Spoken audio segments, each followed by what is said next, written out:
हमने अब तक पढ़ा बाबर, हुमायूं, जहांगीर, शाहजहां, शेरशाह सूरी, और अब हमारा न्यू टॉपिक है औरंगजेब।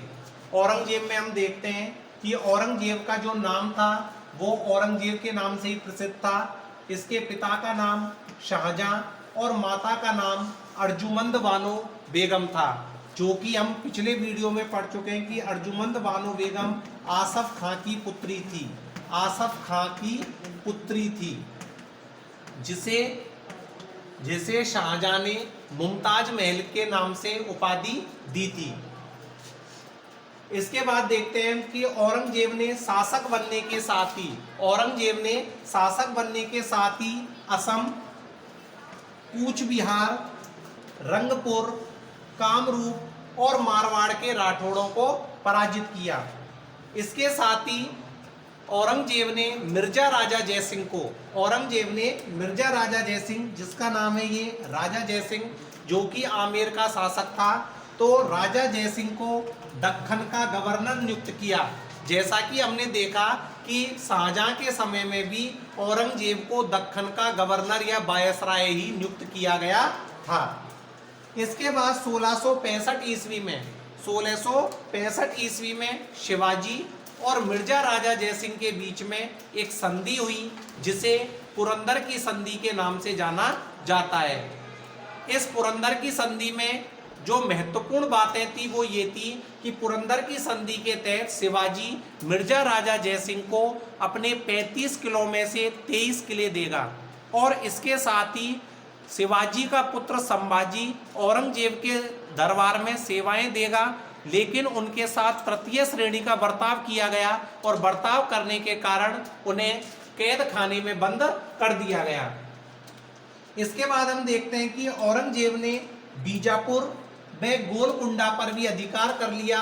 क्योंकि हम ये जान चुके हैं कि औरंगजेब एक कट्टर मुसलमान था, और कट्टर मुसलमान होने के नाते उसने हिंदू व्यापारियों पर, क्योंकि वह मुसलमानों से अधिक प्रेम करता था, और इस कारण से उसने हिंदू व्यापारियों पर 5% कर बढ़ा दिया, मंदिरों को ध्वस्त करने का आदेश दिया। 1669 ईस्वी में औरंगजेब ने मंदिरों को ध्वस्त करने का आदेश दिया, और साथ ही जो कि अकबर द्वारा 1564 ईस्वी में जो कानून बनाया गया था या जो आदेश जारी किया था कि उसने जजिया कर को समाप्त कर दिया था, उसी जजिया कर को उन्हें 115 साल बाद 1682 ईस्वी में यानी कि औरंगजेब ने प्रारंभ कर दिया। जजिया वह कर था जो कि सामान्यतः ब्राह्मणों पर लगाया गया था या गैर मुसलमानों पर लगाया गया कर था।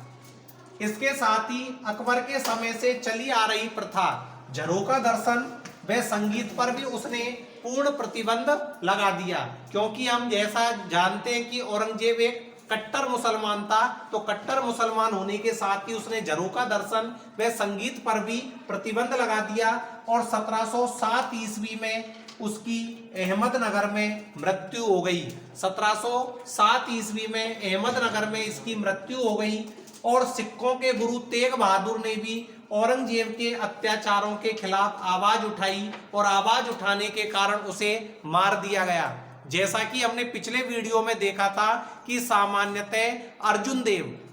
देव ने खुसरो की मदद की थी, और खुसरो की मदद करने के कारण ही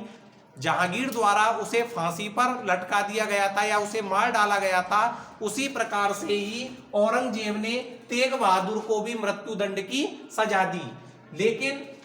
इसके बाद हम देखते हैं कि जो औरंगजेब था उसकी मृत्यु के